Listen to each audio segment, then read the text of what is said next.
ಯುವಜನ ಗ್ರಾಮ ಸಭೆ ಅಂದ್ರೆ ಏನು? ಇತ್ತೀಚೆಗೆ ಬಂದಿರೋದು ಒಂದು ಪರಿಕಲ್ಪನೆ. ಅದು ಗ್ರಾಮ ಸಭೆಗಳ ಪರಿಕಲ್ಪನೆ ನಮಗೆ ಯಾವತ್ತಿಂದ ಪಂಚಾಯತ್ ರಾಜ್ ವ್ಯವಸ್ಥೆ ಬಂದಿದೆಯೋ ಅಲ್ಲಿಂದನೂ ಕೂಡ ನಮ್ಗೆ ಗೊತ್ತಿದೆ. ಮಕ್ಕಳ ಗ್ರಾಮ ಸಭೆ ಕೇಳಿದ್ದೀವಿ, ಮಹಿಳೆಯರ ಗ್ರಾಮ ಸಭೆ ಕೇಳಿದ್ದೀವಿ. ಈಗ ಯುವಜನರ ಗ್ರಾಮ ಸಭೆ ಕಳೆದ 2-3 ವರ್ಷಗಳಿಂದ ಪ್ರಸ್ತಾಪವಾಗಿರುವಂಥ ಮತ್ತು ಆರಂಭ ಆಗಿರುವಂಥ ಒಂದು ಪ್ರಕ್ರಿಯೆ ಅದು. ಯುವಜನ ಗ್ರಾಮ ಸಭೆ ಅವಶ್ಯಕತೆ ಇದೆಯಾ ಅಂತ? ಈಗ ಕರ್ನಾಟಕದ ಒಟ್ಟು ಜನಸಂಖ್ಯೆಯನ್ನೇ ತೆಗೆದುಕೊಂಡ್ರೆ 7 ಕೋಟಿ ಅಂತ ನಾವು ಅಂದುಕೊಂಡ್ರೆ 2,11,00,000 ಯುವಜನರಿದೆ. ಒಂದು ಪ್ರಜಾಪ್ರಭುತ್ವ ಅಂತಂದ್ರೆ ಎಲ್ಲರ ಧ್ವನಿಯನ್ನು ಖಾತ್ರಿಯಾಗಿ ಕೇಳಿಸ್ಕೊಳ್ಳೋದನ್ನ ಡೆಮಾಕ್ರಸಿ ಅಂತ. ನನ್ನ ಪಂಚಾಯಿತಿಯ ವ್ಯಾಪ್ತಿಯಲ್ಲಿರುವ ಒಟ್ಟು ಯುವಜನರ ಬದುಕಿನಲ್ಲಿ ಏನಾಗ್ತಾ ಇದೆ ಅಂತ ನಾನು ಕುಂತು ನಿರ್ಧಾರ ಮಾಡೋದಲ್ಲ, ಅವ್ರನ್ನ ಕರೆದು ಸಮಾಲೋಚಿಸಿದ್ರೆ ಮಾತ್ರ ಅದನ್ನು ಅವರು ಹೆಚ್ಚು ಸಮರ್ಥವಾಗಿ ಹೇಳಲಿಕ್ಕೆ ಸಾಧ್ಯ ಆಗುತ್ತೆ. ಈಗಿನ ರಾಜಕಾರಣದ ವ್ಯವಸ್ಥೆಯಲ್ಲಿ ಯುವಜನರಿಗಿಂತ ವಯಸ್ಸಾದವರೇ ಜಾಸ್ತಿ ಇದ್ದಾರೆ. ಅದು ನಮ್ಮ ಶಾಸನ ಸಭೆ ಇರ್ಬೋದು, ಅಸೆಂಬ್ಲಿ ಇರ್ಬೋದು, ಜಗತ್ತಿನ ಎಲ್ಲ ದೇಶಗಳು ಇರ್ಬೋದು, ಒಟ್ಟಾರೆಯಾಗಿ 0.2% ಮಾತ್ರ ಪೊಲಿಟಿಕಲ್ ಪಾರ್ಟಿಸಿಪೇಷನ್ ಇದೆ, ಅಂದ್ರೆ ಬಿಲೋ 30 ಇಯರ್ಸ್. ಈ ಬಾರಿಯ ಸುತ್ತೋಲೆ ಇನ್ನೂ ಸಹ ಬಂದಿಲ್ಲ ಅಂತ. ಯಾಕೆ ಬಂದಿಲ್ಲ ಈ ವರ್ಷ ಅಂತ? ಜನ ಸಬಲೀಕರಣದ ಬಗ್ಗೆ ಒಟ್ಟು ನಮ್ಮ ಸರ್ಕಾರದ ಇಲಾಖೆಗಳಲ್ಲಿ ಮತ್ತು ಎಲ್ಲ ಸ್ತರಗಳಲ್ಲಿ ಕೂಡ ಸ್ವಲ್ಪ ತಿಳುವಳಿಕೆ ಕೊರತೆ ಇದೆ. ನನ್ನ ಪಂಚಾಯತಿ ವ್ಯಾಪ್ತಿಯಲ್ಲಿರುವ ಒಟ್ಟು ಯುವಜನರು ಎಷ್ಟಿದ್ದಾರೆ ಆ ಸಂಖ್ಯೆ ಇದೆಯಾ ಯಾವ್ದಾದ್ರು ಪಂಚಾಯತಿನಲ್ಲಿ? ನಂಬರ್ 2 ಈಗ ಇದ್ರೆ ಅದರಲ್ಲಿ ಸ್ಕೂಲ್ಗೆ ಹೋಗ್ತಾ ಇರೋರೆಷ್ಟು, ಕಾಲೇಜ್ಗೆ ಹೋಗ್ತಾ ಇರೋರೆಷ್ಟು, ಕಾಲೇಜ್ ಬಿಟ್ಟಿರೋರೆಷ್ಟು, ಕಾಲೇಜ್ ಬಿಟ್ಟಿರೋರಲ್ಲಿ ಹುಡುಗಿಯರೆಷ್ಟು, ಹುಡುಗರೆಷ್ಟು, ಕಾಲೇಜ್ ಬಿಟ್ಟಿರೋಂಥವ್ರು ಏನ್ ಮಾಡ್ತಿದ್ದಾರೆ, ಇದು ಗೊತ್ತಾದ್ರೆ ಮಾತ್ರ ನಾನು ನನ್ನ ಸ್ಕಿಲ್ ಡೆವಲಪ್ಮೆಂಟ್ ಅಂತ ಒಂದು ಮಾತಾಡ್ತೀವಿ. ನನ್ನ ಭಾಗದ ಯುವಜನರಿಗೆ ನಾನು ಯಾವ ಸ್ಕಿಲ್ ಡೆವಲಪ್ಮೆಂಟ್ ಕೊಡಿಸ್ಬೇಕು ಅನ್ನೋದು ಹೇಗೆ ನಿರ್ಧಾರ ಮಾಡ್ತೀವಿ, ಯಾವ ಅಂಕಿ ಸಂಖ್ಯೆಯಿಂದ ಹೆಂಗ್ ನಿರ್ಧಾರ ಮಾಡ್ತೀವಿ? ಈ ದಿನ .com ನಮ್ಮ ಕರ್ನಾಟಕ ನಡೆದ 50 ಹೆಜ್ಜೆ ಮುಂದಿನ ದಿಕ್ಕು ಎಂಬ ವಿಶೇಷ ಸಂಚಿಕೆಯನ್ನು ಹೊರತಂದಿದೆ. ಈ ವಿಶೇಷ ಸಂಚಿಕೆಯನ್ನು ಖರೀದಿಸೋಕೆ ಈ ಕೆಳಗೆ ಕಾಣಿಸ್ತಾ ಇರೋ ನಂಬರನ್ನು ಸಂಪರ್ಕಿಸಿ. ನಮಸ್ಕಾರ, ಈ ದಿನ .comಗೆ ಸ್ವಾಗತ. ನಾನು ಶ್ರೀಯಂ ಪವಿತ್ರ. ಯುವಜನರ ಭಾಗವಹಿಸುವಿಕೆಯ ಹಕ್ಕು ಮತ್ತು ಸಬಲೀಕರಣದ ನೆಲೆಯಿಂದ ಯುವಜನ ಗ್ರಾಮ ಸಭೆಯನ್ನು ಶುರು ಮಾಡಲಾಗಿದೆ. ಅಷ್ಟೇ ಅಲ್ಲ, ಗ್ರಾಮದ ಅಭಿವೃದ್ಧಿಯಲ್ಲಿ ಯುವಜನರನ್ನ ಸಕ್ರಿಯಗೊಳಿಸೋ ಉದ್ದೇಶದಿಂದ ಈ ಸಭೆಗಳು ನಡೆಯುತ್ತೆ. ಆದ್ರೆ ಇದೀಗ ಆ ಸಭೆಗಳೇ ನಡೀತಾ ಇಲ್ಲ ಅನ್ನೋದು ವಿಷಾದ. ಹಾಗಾದ್ರೆ ಯಾಕೆ ನಡೀತಾ ಇಲ್ಲ, ಸಡನ್ ಆಗಿ ಏನಾಯ್ತು ಅನ್ನೋ ಬಗ್ಗೆ ಇವತ್ತಿನ ಈ ವಿಡಿಯೋದಲ್ಲಿ ಚರ್ಚೆ ಮಾಡ್ತಾ ಹೋಗೋಣ. ಹಾಗೇನೆ ಯುವಜನ ಗ್ರಾಮ ಸಭೆ ಯಾಕೆ ಮುಖ್ಯ ಆಗತ್ತೆ, ಯುವಕರ ಸಬಲೀಕರಣಕ್ಕೆ ಏನೇನು ಸಲಹೆಗಳನ್ನ ಕೊಡಬಹುದು ಅನ್ನೋದನ್ನ ಇವತ್ತಿನ ಈ ವಿಡಿಯೋದಲ್ಲಿ ನೋಡ್ತಾ ಹೋಗೋಣ. ನಮ್ಮ ಜೊತೆಗೆ ಜೀವನೋಪಾಯ ತರಬೇತಿಯಲ್ಲಿ ತೊಡಗಿಸಿಕೊಂಡಿರುವ ಸಂವಾದ ಸಂಸ್ಥೆಯ ಕಾರ್ಯಕಾರಿ ನಿರ್ದೇಶಕರಲ್ಲಿ ಒಬ್ಬರಾದಂತ ಜನಾರ್ದನ್ ಕೆಸರಗದ್ದೆ ಅವರಿದ್ದಾರೆ. ಸರ್, ನಿಮ್ಗೂ ಕೂಡ ನಮಸ್ತೆ, ಕಾರ್ಯಕ್ರಮಕ್ಕೆ ಸ್ವಾಗತ. ಹಾಗೇನೆ ರಾಷ್ಟ್ರೀಯ ಯೋಜನಾಭಿವೃದ್ಧಿ ನಿಧಿಯ ನಿಕಟಪೂರ್ವ ಸದಸ್ಯರಾಗಿರುವಂತಹ ಡಾಕ್ಟರ್ ತಿಪ್ಪೇಸ್ವಾಮಿ ಕೇಟಿ ಅವರಿದ್ದಾರೆ. ಸರ್ ನಮಸ್ತೆ, ಕಾರ್ಯಕ್ರಮಕ್ಕೆ ಸ್ವಾಗತ. ನಮಸ್ಕಾರ ಸರ್, ಈಗ ಮೊದಲನೇದಾಗಿ ಯುವಜನ ಗ್ರಾಮ ಸಭೆ ಅಂದ್ರೆ ಏನು? ಯುವಜನ ಗ್ರಾಮ ಸಭೆ ಅಂದ್ರೆ ಇತ್ತೀಚೆಗೆ ಬಂದಿರೋದು ಒಂದು ಪರಿಕಲ್ಪನೆ. ಅದು ಗ್ರಾಮ ಸಭೆಗಳ ಪರಿಕಲ್ಪನೆ ನಮಗೆ ಯಾವತ್ತಿಂದ ಪಂಚಾಯತ್ ರಾಜ್ ವ್ಯವಸ್ಥೆ ಬಂದಿದೆಯೋ ಅಲ್ಲಿಂದನೂ ಕೂಡ ನಮ್ಗೆ ಗೊತ್ತಿದೆ. ಮಕ್ಕಳ ಗ್ರಾಮ ಸಭೆ ಕೇಳಿದ್ದೀವಿ, ಮಹಿಳೆಯರ ಗ್ರಾಮ ಸಭೆ ಕೇಳಿದ್ದೀವಿ. ಈಗ ಯುವಜನರ ಗ್ರಾಮ ಸಭೆ ಕಳೆದ 2-3 ವರ್ಷಗಳಿಂದ ಪ್ರಸ್ತಾಪವಾಗಿರುವಂಥ ಮತ್ತು ಆರಂಭ ಆಗಿರುವಂಥ ಒಂದು ಪ್ರಕ್ರಿಯೆ ಅದು. ಸಾಮಾನ್ಯವಾಗಿ ಪಂಚಾಯತ್ ರಾಜ್ ವ್ಯವಸ್ಥೆ ಒಳಗಡೆ ಆ ಗ್ರಾಮದ ಎಲ್ಲರೂ ಕೂಡ, ಮುಖ್ಯವಾಗಿ ಓಟ್ ಹಾಕುವಂಥ ವಯಸ್ಸಿಗೆ ಬಂದವರು ಯಾರಿದ್ದಾರೆ ಅವರೆಲ್ಲರೂ ಕೂಡ ಗ್ರಾಮ ಸಭೆಯ ಸದಸ್ಯರಾಗಿರ್ತಾರೆ. ಅವರ ಪ್ರತಿನಿಧಿಗಳಾಗಿ ಗ್ರಾಮ ಪಂಚಾಯತ್ ಇರುತ್ತೆ. ಅದು ಹೊರತುಪಡಿಸಿದ್ರೆ ಇಡೀ ಗ್ರಾಮದ ವೋಟರ್ಸ್ ಯಾರಿದ್ದಾರೆ ಅವರೆಲ್ಲರೂ ಸೇರಿ ಗ್ರಾಮ ಸಭೆನೇ. ಅವರು ವರ್ಷಕ್ಕೆ ಹಲವು ಸಲ ಸೇರಿ ಗ್ರಾಮದ ಅಭಿವೃದ್ಧಿಗಳ ಕುರಿತಾಗಿ ಚರ್ಚೆ ಮಾಡುವಂಥ ಒಂದು ಕ್ರಮ ಇದೆ. ಯಾಕಂದರೆ ಗ್ರಾಮದ ಅಭಿವೃದ್ಧಿಯಲ್ಲಿ ಜನರು ಪಾಲ್ಗೊಳ್ಬೇಕು ಅನ್ನೋ ದೃಷ್ಟಿಕೋನದಿಂದ ಯುವಜನ ಗ್ರಾಮ ಸಭೆ ಕೂಡ ಅದೇ ನೆಲೆಯಿಂದ, ಆದರೆ ಸ್ಪೆಸಿಫಿಕ್ ಆಗಿ ಆ ಒಂದು ವರ್ಗದ ಯುವಜನರೇ ಪ್ರತ್ಯೇಕವಾಗಿ ಯಾಕೆ ಸೇರುವಂಥ ಅಗತ್ಯ ಇರೋದ್ರಿಂದಾಗಿ ಹೌದು, ಸಾಮೂಹಿಕವಾಗಿ ಎಲ್ಲರೂ ಗ್ರಾಮ ಸಭೆಗಳಲ್ಲಿ ಭಾಗವಹಿಸುವಂಥ ಅಗತ್ಯ ಇದೆ. ಆದರೆ ನಿರ್ದಿಷ್ಟವಾದಂಥ ಗುಂಪುಗಳಿರುವಂಥ ನಿರ್ದಿಷ್ಟ ಸಮಸ್ಯೆಗಳನ್ನು ಪರಿಹರಿಸಬೇಕು, ಪ್ರಸ್ತಾಪಿಸಬೇಕು, ಅದನ್ನು ಮುಂಚೂಣಿಗೆ ತರಬೇಕು ಅಂದರೆ ಅವರದ್ದೇ ಆದಂಥ ವಿಶೇಷ ಗ್ರಾಮ ಸಭೆ ಕರಿಬೇಕು. ಪಂಚಾಯತ್ ರಾಜ್ ವ್ಯವಸ್ಥೆ ಒಳಗಡೆ ಅಂತ ಒಂದು ಪ್ರೊವಿಷನ್ ಇದೆ. ಆ ಹಿನ್ನೆಲೆಯಲ್ಲಿ ಯುವಜನ ಗ್ರಾಮ ಸಭೆ ಮಾಡಬೇಕು ಅಂತೇಳಿ ಆರಂಭ ಆಗಿರುವಂಥದ್ದು. ಕೋವಿಡ್ ಸಮಯದಲ್ಲಿ ಬಹಳಷ್ಟು ಸಂಖ್ಯೆಯಲ್ಲಿ ಯುವಜನರು ನಗರಗಳಿಂದ ವಲಸೆ ಹೋಗ್ತಾ ಇರುವಂಥ ಸಂದರ್ಭದಲ್ಲಿ ಬಹಳ ಒಂದು ಅತಂತ್ರವಾದಂಥ ಪರಿಸ್ಥಿತಿ ಇತ್ತು.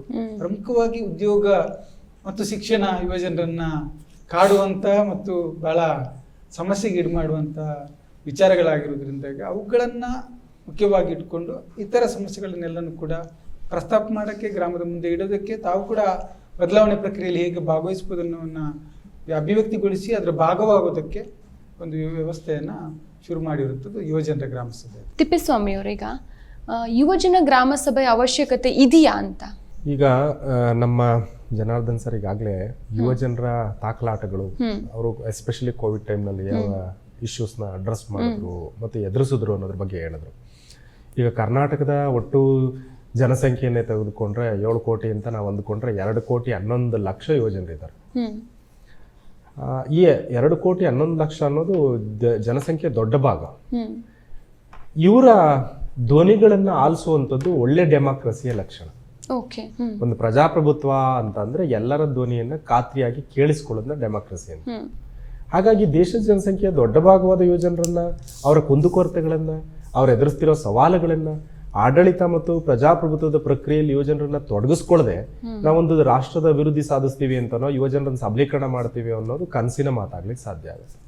ಹಾಗಾಗಿ ಯುವಜನರಿಗೆ ಅವರ ಬದುಕಿನ ಮೇಲೆ ಪ್ರಭಾವ ಬೀರುತ್ತಾ ಇರುವಂತಹ ಉದ್ಯೋಗ, ಶಿಕ್ಷಣ, ಜೀವನೋಪಾಯ, ಕೌಶಲ್ಯಾಭಿವೃದ್ಧಿ, ಉನ್ನತ ಶಿಕ್ಷಣ, ಅದರಲ್ಲೂ ವಿಶೇಷವಾಗಿ ಹೆಣ್ಣು ಮಕ್ಕಳ ಕುರಿತಾದಂಥ ವಿಚಾರಗಳು ಮತ್ತು ಯೌವನಾವಸ್ಥೆಯಲ್ಲಿ ಮತ್ತು ಯುವಜನರ ಸಂದರ್ಭದಲ್ಲಿ ಅವರಲ್ಲಿ ದೇಹ ಮತ್ತು ಮನಸ್ಸಿನಲ್ಲಿ ಆಗ್ತಾ ಇರೋ ಬದಲಾವಣೆಗಳಿಗೆ ಅವರು ಯಾವ ರೀತಿ ಸ್ಪಂದಿಸ್ತಾರೆ, ಎದುರಿಸುವಂಥ ಸವಾಲುಗಳೇನು, ಇದನ್ನ ನಾವು ನಮ್ಮ ಪಂಚಾಯತ್ ದೇಶ ಮತ್ತು ರಾಜ್ಯ ಮಟ್ಟದಲ್ಲಿ ಅಡ್ರೆಸ್ ಮಾಡಿದ್ರೆ ಪರಿಣಾಮಕಾರಿಯಾಗಿ ಅಡ್ರೆಸ್ ಮಾಡ್ಲಿಕ್ಕೆ ಸಾಧ್ಯ ಆಗಲ್ಲ. ಅದಕ್ಕಾಗಿಯೇ ಸಂವಿಧಾನದ 73ನೇ ತಿದ್ದುಪಡಿ ಸ್ಥಳೀಯ ಸರ್ಕಾರ ಬೇಕು, ಅಧಿಕಾರ ವಿಕೇಂದ್ರೀಕರಣದ ಪರಿಕಲ್ಪನೆಯಲ್ಲಿ ಅಂತ ಬಂದಿದ್ದೀವಿ ಎಲ್ಲ ಪಂಚಾಯತ್ ಬಂದಿದ್ದ ಅದೇ ಕಾರಣಕ್ಕೆ. ಹಾಗಿದ್ದಾಗ ನನ್ನ ಪಂಚಾಯಿತಿಯ ವ್ಯಾಪ್ತಿಯಲ್ಲಿರುವ ಒಟ್ಟು ಯುವಜನರ ಬದುಕಿನಲ್ಲಿ ಏನಾಗ್ತಾ ಇದೆ ಅಂತ ನಾನು ಕುಂತು ನಿರ್ಧಾರ ಮಾಡೋದಲ್ಲ, ಅವರನ್ನ ಕರೆದು ಸಮಾಲೋಚಿಸಿದ್ರೆ ಮಾತ್ರ ಅದನ್ನ ಅವರು ಹೆಚ್ಚು ಸಮರ್ಥವಾಗಿ ಹೇಳಲಿಕ್ಕೆ ಸಾಧ್ಯ ಆಗುತ್ತೆ. ಈಗ ಉದಾಹರಣೆ, ಯಾರಿಗೆ ಪೇನ್ ಆಗ್ತಾ ಇದೆಯೋ ಅವನಿಗೆ ಮಾತ್ರ ತನ್ನ ಪೇನ್ನ ಎಕ್ಸ್ಪ್ಲೈನ್ ಮಾಡ್ಕೊಳ್ಳೋಕೆ ಸಾಧ್ಯ ಆಗುತ್ತೆ ವಿನಃ ನೋಡ್ದವನಿಗಾಗಲ್ಲ. ಹಾಗಾಗಿ ಅಂತಹ ಯುವಜನರ ಬದುಕಿನ ತವಕ ತಲ್ಲಣಗಳನ್ನ ಅವರ ಜೊತೆಯಲ್ಲೇ ಅವರನ್ನೇ ನೇರವಾಗಿ ಕೇಳೋಕೆ ಒಂದು ವೇದಿಕೆ ಬೇಕಾಗುತ್ತೆ. ಆ ವೇದಿಕೆ ಯಾವುದಪ್ಪ ಅಂತಂದ್ರೆ ಯುವಜನ ಗ್ರಾಮ ಸಭೆ. ಮತ್ತು ನೆನಪಿರಲಿ, ಇಡೀ ದೇಶದಲ್ಲಿ ಕರ್ನಾಟಕದಲ್ಲೇ ಈ ಥರದೊಂದು ಹೊಸ ಪ್ರಯೋಗ ಶುರುವಾಗಿರೋದು. ಈ ಇಡೀ ದೇಶದಲ್ಲಿ ಎಲ್ಲೂ ಈ ಥರದ್ದು ಪರಿಕಲ್ಪನೆ ಇಲ್ಲ. ಕರ್ನಾಟಕ ಸರ್ಕಾರದ ಗ್ರಾಮೀಣಾಭಿವೃದ್ಧಿ ಮತ್ತು ಪಂಚಾಯತ್ ರಾಜ್ ಇಲಾಖೆ ಪ್ರತಿ ವರ್ಷ ಜನವರಿ ತಿಂಗಳ 12ರಂದು ಏನು ವಿವೇಕಾನಂದರ ಬರ್ತ್ಡೇ ಇದೆ, 12ರಿಂದ 18ರವರೆಗಿನ 7 ದಿನಗಳನ್ನ ಈ ದೇಶದಲ್ಲಿ ರಾಷ್ಟ್ರೀಯ ಯುವ ಸಪ್ತಾಹ ಅಂತ ಆಚರಣೆ ಮಾಡ್ತೀವಿ. ಅದರ ಭಾಗವಾಗಿ ನಮ್ಮ ರಾಜ್ಯದಲ್ಲಿ ಒಂದು ದಿನವನ್ನ, ಆ 7 ದಿನದಲ್ಲಿ 1 ಡೇ ಸ್ಪೆಷಲ್ ಯುವಜನರಿಗಾಗಿ ಪ್ರತ್ಯೇಕವಾದಂಥ ಗ್ರಾಮ ಸಭೆಯನ್ನು ಕರಿಬೇಕು. ಗ್ರಾಮ ಸಭೆ ಕರೆದು ಅವರ ವಿಚಾರಗಳನ್ನ ಕೇಳಿಸ್ಕೋಬೇಕು ಮತ್ತು ಕೇವಲ ಅವ್ರ ವಿಷಯ ಕುಂದುಕೊರತೆ, ಅವ್ರ ಸಮಸ್ಯೆ ಹೇಳ್ಕೊಳ್ಳೋರು ಅಂತಲೂ ಭಾವಿಸಬಾರ್ದು. ಯೂತು ತಮ್ಮ ಸಮಸ್ಯೆಗಳನ್ನ, ಸವಾಲುಗಳನ್ನ ಹೇಳ್ಕೊಳ್ಳೋದ್ರ ಜೊತೆ ಗ್ರಾಮೀಣಾಭಿವೃದ್ಧಿ ವಿಚಾರದಲ್ಲಿ ಅವರು ಸಹಕಾರ ಕೂಡ ಕೊಡ್ಬೋದು. ಪಂಚಾಯತ್ ಹೇಗೆ ತನ್ನ ಗ್ರಾಮಗಳನ್ನು ಅಭಿವೃದ್ಧಿ ಪಡಿಸೋದ್ರಲ್ಲಿ ಯೂತನ್ನು ಹೇಗೆ ಎಂಗೇಜ್ ಮಾಡಬೇಕು ಅನ್ನೋದು ಕೂಡ ಸಮಾಲೋಚನೆ ಮಾಡೋದಕ್ಕಿರುವಂತ ಒಂದು ವೇದಿಕೆ ಇದೆ. ಈಗ ನೀವು ಒಂದು ಮಾತು ಹೇಳಿದ್ರಿ, ಪ್ರಜಾಪ್ರಭುತ್ವದಲ್ಲಿ ಯುವಕರ ವಾಯ್ಸ್ ಇಂಪಾರ್ಟೆಂಟ್ ಆಗತ್ತೆ ಅಂತ. ಹಾಗಾದ್ರೆ ಈಗ ಸಾಮಾನ್ಯ ಜನರಿಗೂ ಸಹ ಒಂದು ಫಾರ್ ಎಕ್ಸಾಂಪಲ್ ಅಂದ್ರೆ ಎಷ್ಟೋ ಕಡೆಗಳಲ್ಲಿ ಈ ಸಭೆ ನಡೀದೇನೆ ಇರಬಹುದು, ಅಂತ ಜನರಿಗೆ ಈಗ ಒಂದು ಕ್ಯೂರಿಯಾಸಿಟಿ ಬರುತ್ತೆ, ಹಾಗಾದ್ರೆ ಈ ಸಭೆಯಲ್ಲಿ ಏನ್ ಇರುತ್ತೆ ಅನ್ನೋದು. ಸೊ ಈ ಸಭೆಯನ್ನ ಯಾವ ರೀತಿ ನಡೆಸ್ತಾರೆ? ಸಭೆಯನ್ನ ಸಾಮಾನ್ಯವಾಗಿ ಪಂಚಾಯತ್ ರಾಜ್ ವ್ಯವಸ್ಥೆ ಒಳಗಡೆ ಒಂದಷ್ಟು ದೊಡ್ಡ ಸಂಖ್ಯೆಯಲ್ಲಿ ಯಾವುದೇ ಸಂದರ್ಭದಲ್ಲಿ, ಅದು ಪ್ರಾಕೃತಿಕ ವಿಕೋಪ ಆದಾಗ ಇರ್ಬೋದು ಅಥವಾ ಬೇರೆ ಏನಾದರೂ ಸಮಸ್ಯೆಗಳಿದ್ದಾಗಲೂ ಕೂಡ ಗ್ರಾಮಸ್ಥರು ಸಭೆ ಕರಿಬೇಕು ಅಂದ್ರೆ ಕರಿಬೇಕು. ಅದರಿಂದಾಗಿ ಯುವಜನರು ಕೂಡ ಇದು ಸರ್ಕಾರದ ಸುತ್ತಲೇ ಇರ್ತದೆ. ಇದಕ್ಕೆ ಜನವರಿ ತಿಂಗಳಲ್ಲಿ ಪ್ರತಿ ಗ್ರಾಮ ಪಂಚಾಯತ್ಗಳಲ್ಲಿ ಕೂಡ ಗ್ರಾಮ ಸಭೆ ಮಾಡಬೇಕು ಅಂತ. ಅಕಸ್ಮಾತ್ ಸುತ್ತೋಲೆ ಇಲ್ಲ ಕೂಡ, ಈ ಸಲ ಸುತ್ತೋಲೆ ಇನ್ನ ಹೋಗಿಲ್ಲ, ಬೇರೆ ಬೇರೆ ಕಾರಣಗಳಿರ್ಬೋದು, ಅದ್ರ ಬಗ್ಗೆ ಆಮೇಲೆ ಮಾತಾಡೋಣ. 2021 ಸುತ್ತೋಲೆ ಏನಿದೆ ಅದರ ಪ್ರಕಾರನೇ ಪ್ರತಿ ವರ್ಷ ನಡೆಸಬೇಕು ಅಂತ ಇದೆ. ಅಕಸ್ಮಾತ್ ಸುತ್ತೋಲೆನೇ ಇಲ್ಲ ಅಂದ್ರೂ ಕೂಡ ಗ್ರಾಮದ ಯುವಜನರಿಗೆ ತಾವೆಲ್ಲರೂ ಸೇರಿ ಮಾತಾಡಬೇಕು, ನಮ್ಮ ಆಶೋತ್ತರಗಳನ್ನು ವ್ಯಕ್ತಪಡಿಸಬೇಕು, ಪಂಚಾಯತ್ ಜೊತೆಗೆ ಕೈ ಜೋಡಿಸ್ಕೊಂಡು ಅವುಗಳನ್ನು ಅಡ್ರೆಸ್ ಮಾಡೋಕ್ಕೆ ಪ್ರಯತ್ನ ಮಾಡಬೇಕು ಅನ್ಸಿದ್ರೆ ಮಾಡ್ಬೋದು. ಅದರಿಂದಾಗಿ ಈಗ ಹೇಗೆ ಗ್ರಾಮ ಸಭೆಗೆ ಒಂದು ನೋಟಿಸ್ ಗ್ರಾಮದ ಎಲ್ಲ ಗ್ರಾಮಸ್ಥರಿಗೂ ಕೂಡ ಮಾಹಿತಿ ಕೊಡ್ತಾರೆ, ಅದೇ ರೀತಿ ಇಡೀ ಗ್ರಾಮಕ್ಕೆ ಮಾಹಿತಿ ಕೊಟ್ಟು ಪ್ರತಿ ಮನೆಯಲ್ಲೂ ಕೂಡ 15ರಿಂದ 29 ವರ್ಷ ವಯಸ್ಸಿನ ನಡುವೆ ಇರುವಂಥ ಯುವಜನರು, ಅವ್ರು ಓದ್ತಾ ಇರಲಿ, ಕೆಲಸ ಮಾಡ್ತಾ ಇರಲಿ, ಅಥವಾ ಬೇರೆ ಮನೆಯಲ್ಲೇ ಇರಲಿ, ಅಂಥವ್ರೆಲ್ಲರೂ ಕೂಡ ಸಭೆಯಲ್ಲಿ ಭಾಗವಹಿಸಬೇಕು ಅಂತ ಹೇಳಿ ಒಂದು ಆಹ್ವಾನವನ್ನು ಕೊಟ್ಟು ಅದಾದ್ಮೇಲೆ ಅಧಿಕೃತವಾಗಿ PDO, ಪಂಚಾಯತ್ ಅಧ್ಯಕ್ಷರು, ಸದಸ್ಯರು ಮತ್ತು ಆಹ್ವಾನಿತರನ್ನು ಸೇರಿಸಿಕೊಂಡು ಸಭೆಯನ್ನು ನಡೆಸುವಂಥ ಕ್ರಮ. ಅದರಿಂದಾಗಿ ಮೊದಲನೇದಾಗಿ ಯುವಜನ ಗ್ರಾಮ ಸಭೆ ಯಾವ ಕಾರಣಕ್ಕೆ ಮಾಡ್ತಾ ಇದ್ದೀವಿ, ಅದರ ಉದ್ದೇಶ ಏನು ಅಂತೇಳಿ ಸ್ಪಷ್ಟವಾಗಿ ತಿಳಿಸಿ ಅದನ್ನು ಎಲ್ರಿಗೂ ಗಮನಕ್ಕೆ ತಂದು ಯುವಜನರನ್ನು ಆಹ್ವಾನಿಸೋದು. ಮನೆಗೆ ಮಾತ್ರ ಅಲ್ಲ, ಅದರಲ್ಲಿ ಅದಕ್ಕಿಂತಲೂ ಹೆಚ್ಚು ಮುಖ್ಯವಾಗಿ ಊರಲ್ಲಿರುವಂಥ ಯುವಕರು ಇರ್ಬೋದು, ಯುವತಿಯರು ಇರ್ಬೋದು, ಸಂಘ ಸಂಸ್ಥೆಗಳು, ಸಂಘಟನೆಗಳು, ಯುವಕ ಸಂಘಗಳು, ಯುವತಿ ಸಂಘಗಳು ಏನಿರ್ತವೆ, ಮತ್ತು ಇತ್ತೀಚೆಗೆ ಕಿಶೋರಿಯರ ಸಂಘಗಳು ಕೂಡ ಇದ್ದಾವೆ.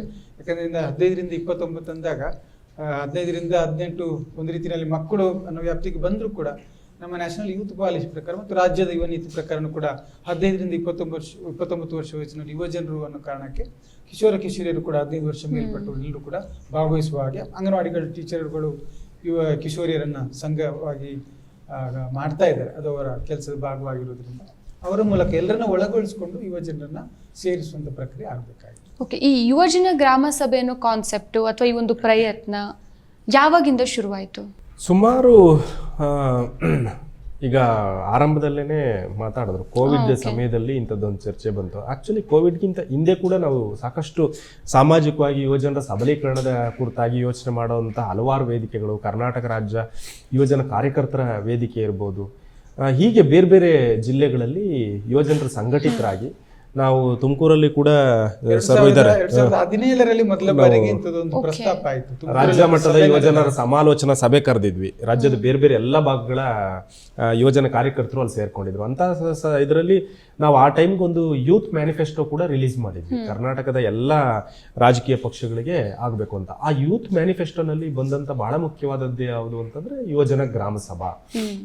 ಈಗಾಗಲೇ ಕರ್ನಾಟಕದಲ್ಲಿ ಮಹಿಳೆಯರಿಗೆ ವಿಶೇಷವಾದಂಥ ಗ್ರಾಮ ಸಭೆ ಇದೆ, ವಿಕಲಚೇತನರಿಗೆ ವಿಶೇಷವಾದಂಥ ಗ್ರಾಮ ಸಭೆ ಇದೆ, ಮಕ್ಕಳಿಗೆ ವಿಶೇಷವಾದಂಥ ಗ್ರಾಮ ಸಭೆ ಇದೆ. ಹಾಗಾಗಿ ವಿಶೇಷ ಗ್ರಾಮ ಸಭೆಗಳನ್ನು ಪಂಚಾಯಿತಿ ಕರೆದು ಅವರ ಸಭೆಗಳನ್ನು ಕೇಳಿದಾಗ ಆ ನಿರ್ದಿಷ್ಟ ವಯೋಮಾನದ ಅಥವಾ ನಿರ್ದಿಷ್ಟ ಸಮಸ್ಯೆ ಇರುವಂಥ ವಿಚಾರನ ಅಥವಾ ಜನಸಮುದಾಯವನ್ನು ಕರೆದಾಗ ಬಹಳ ಸ್ಪಷ್ಟವಾದಂಥ ಚರ್ಚೆ ಮತ್ತು ಪಾಯಿಂಟ್ಸ್ ಸಿಗುತ್ತೆ.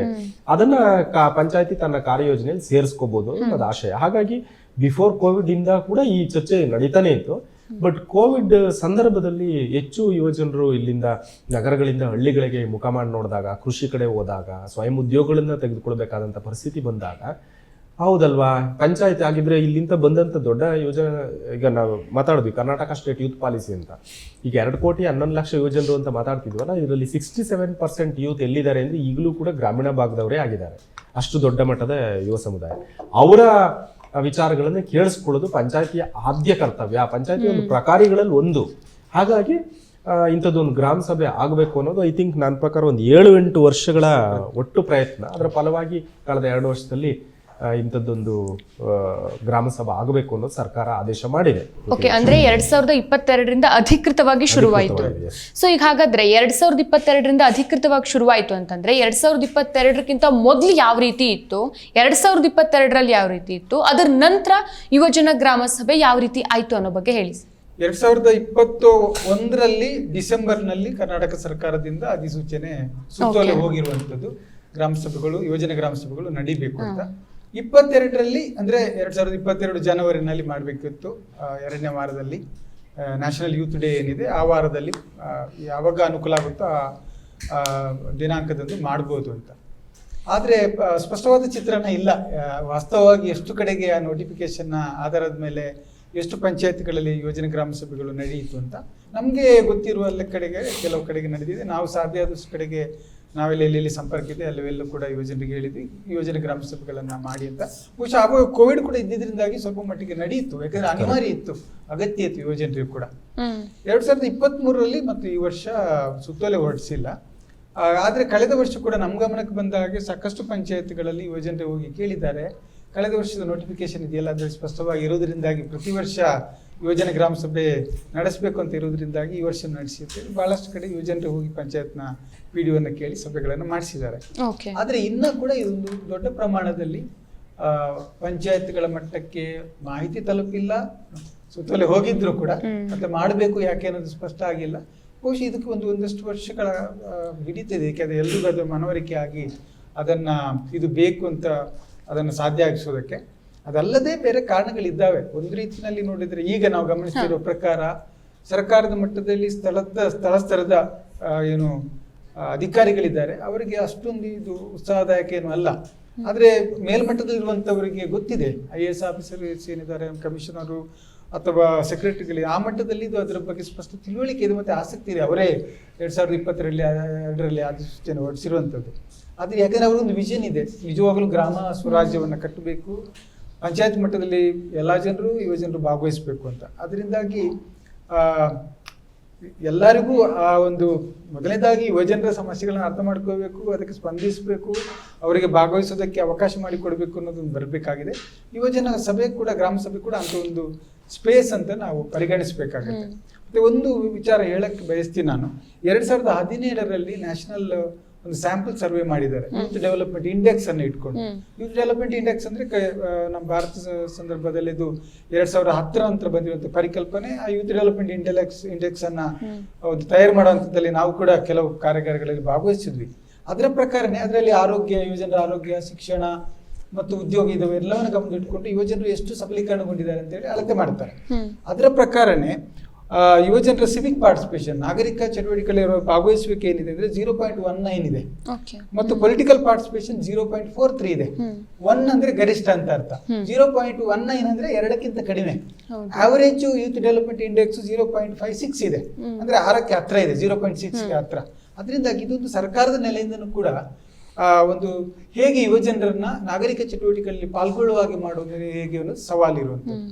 ಅದರಿಂದಾಗಿ ಕೆಲವು ಅಧಿಕಾರಿಗಳಿಗೆ ಗೊತ್ತಿದೆ ಈ ರೀತಿಯ ಸ್ಪೇಸಸ್ ಅನ್ನು ಕ್ರಿಯೇಟ್ ಮಾಡಿದ್ರೆ ಮಾತ್ರ ಮಾಡ್ಲಿಕ್ಕೆ ಆಗ್ತದೆ. ಮತ್ತೆ ಇಲ್ಲಿ ಸಿವಿಕ್ ಪಾರ್ಟಿಸಿಪೇಷನ್ ಅಂದ್ರೆ ಹೇಗೆ ಅವರವರು ಸಂಘ ಮಾಡ್ಕೊಂಡು ಮಾತ್ರ ಕೆಲಸ ಮಾಡೋದು ಅರ್ಥ ಅಲ್ಲ. ಗ್ರಾಮ ಸಭೆಗಳು ಯುವಜನರು ಬಹಳ ಸಕ್ರಿಯವಾಗಿ ತಮ್ಮ ಮತ್ತು ಗ್ರಾಮದ ಅಭಿವೃದ್ಧಿಗೆ ತೊಡಗಿಸ್ಕೊಳ್ಬಹುದಂತ ಒಂದು ಬಹಳ ಚೆನ್ನಾಗಿರುವಂತ ಸ್ಪೇಸ್ ಅದು. ಅದೇ ಆ ಜಾಗವನ್ನು ಇನ್ನಷ್ಟು ವಿಸ್ತರಿಸಿಕೊಂಡ್ರೆ ಯುವಜನರ ಭಾಗವಹಿಸುವಿಕೆಯನ್ನ ಮತ್ತೆ ಅವರು ದೇಶವನ್ನ ಏನು ಕಟ್ಟಬೇಕು ಹೇಳ್ತಾ ಇದ್ವಿ, ಅವರನ್ನ ಅವರು ಚೆನ್ನಾಗಿಟ್ಕೊಳ್ಳೋದ್ರ ಜೊತೆಗೆ ದೇಶ ಕಟ್ಟೋದ್ರ ಕಡೆಗೆ ಅವರು ಸಕ್ರಿಯವಾಗಿ ಭಾಗವಹಿಸೋದಕ್ಕೆ ಸಾಧ್ಯ ಆಗುತ್ತೆ. ಇಲ್ಲಾಂದ್ರೆ ಅವರನ್ನು ದೂರಕ್ಕೆ ಶುರು ಮಾಡ್ತೀವಿ, ಅವರೆಲ್ಲ ಹಾಳಾಗೋಗ್ತಿದ್ದಾರೆ, ಹಂಗಾಗಿದ್ದಾರೆ, ಹಿಂಗಾಗಿದ್ದಾರೆ ಅಂತ ಜಾಗ ಮಾಡಿಕೊಡ್ಬೇಕಲ್ಲ. ಅದರಿಂದಾಗಿ ಇದು ಬಹಳ ಮುಖ್ಯ. ಅದು ಇವಾಗ ಮತ್ತೆ ಮತ್ತೊಂದು ನಾವು ಗಮನಿಸಿದ ಪ್ರಕಾರ ಈಗಿನ ರಾಜಕಾರಣದ ವ್ಯವಸ್ಥೆಯಲ್ಲಿ ಯುವಜನರಿಗಿಂತ ವಯಸ್ಸಾದವರೇ ಜಾಸ್ತಿ ಇದ್ದಾರೆ. ಅಂದ್ರೆ ರಾಜಕೀಯದಲ್ಲೂ ಸಹ ಯುವಜನರ ತೊಡಗಿಸಿಕೊಳ್ಳುವಿಕೆ ಕಡಿಮೆ ಇದೆ. ಹೌದು. ಇಡೀ ಜಗತ್ತಿನಲ್ಲಿ ರಾಜಕೀಯದಲ್ಲಿರೋದು ಅಂದ್ರೆ ಮುಖ್ಯವಾದಂತ ಡಿಸಿಷನ್ ಮೇಕಿಂಗ್ ಬಾಡೀಸ್ ಏನಿದೆ, ಅದು ನಮ್ಮ ಶಾಸನ ಸಭೆ ಇರ್ಬೋದು, ಅಸೆಂಬ್ಲಿ ಇರ್ಬೋದು, ಜಗತ್ತಿನ ಎಲ್ಲಾ ದೇಶಗಳಲ್ಲಿ ಒಟ್ಟಾರೆಯಾಗಿ 0.2% ಮಾತ್ರ ಪೊಲಿಟಿಕಲ್ ಪಾರ್ಟಿಸಿಪೇಷನ್ ಇದೆ. ಅಂದ್ರೆ ಬಿಲೋ 30 ಇಯರ್ಸ್. ನಮ್ಮ ಸಂಸದರನ್ನು ನೋಡಿದ್ರು ಕೂಡ ಈ ಲೋಕಸಭೆ ಅಲ್ಲ, ಹಿಂದಿನ ಲೋಕಸಭೆ ಅಸ್ತಿತ್ವಕ್ಕೆ ಬಂದಾಗ ಕೇವಲ ಒಂದು 2 ಸಂಸದರು ಮಾತ್ರ ಬಿಲೋ 30 ಇಯರ್ಸ್ ಇದ್ರು. ಅದರಿಂದಾಗಿ ಅದೊಂದು ನಿರಂತರ ಪ್ರಕ್ರಿಯೆ. ನಿಜವಾದ ಡೆಮೋಕ್ರಸಿ ಎಲ್ಲರೂ ಪಾಲ್ಗೊಳ್ಳೋದಂದ್ರೆ ವಯಸ್ಸಿನ ಆಧಾರದ ಮೇಲೂ ಕೂಡ ಒಂದು ರೀತಿಯಲ್ಲಿ ಯುವಜನರು ಅವಕಾಶಗಳಿಂದ ವಂಚಿತರಾಗಿದ್ದಾರೆ. ಅದರಿಂದಾಗಿ ಅವರಿಗೆ ಜಾಗ ಮಾಡಿಕೊಡ್ಬೇಕು, ಅವ್ರನ್ನ ಟ್ರೈನ್ ಅಪ್ ಮಾಡಬೇಕು, ರಾಜಕೀಯ ಬರಬೇಕು ಅಂದ್ರೆ ತಳಮಟ್ಟದಲ್ಲಿ ಈ ರೀತಿಯ ಸ್ಪೇಸಸ್ ಅನ್ನ ಜಾಗ ಮಾಡಿಕೊಡ್ಬೇಕು. ಅಲ್ಲಿ ಅವ್ರು ಕಲ್ತ್ಕೊಳ್ತಾರೆ. ಡೆಮೋಕ್ರಸಿನ ಎಲ್ಲಿ ಕಲಿಯೋದು, ರಾಜಕೀಯವನ್ನು ಎಲ್ಲಿ ಕಲಿಯೋದು? ರಾಜಕೀಯ ಅಂದ್ರೆ ನಾವು ಪಕ್ಷ ರಾಜಕೀಯ ಅಂದ್ಕೋಬೇಕಾಗಿಲ್ಲ. ಎಲ್ಲವೂ ಕೂಡ ನಮ್ಮ ಜೀವನವನ್ನ ಜೀವನದ ಮೇಲೆ ಪರಿಣಾಮ ಬೀರುವ ಎಲ್ಲಾ ತೀರ್ಮಾನಗಳು ರಾಜಕೀಯ ತೀರ್ಮಾನಗಳೇ.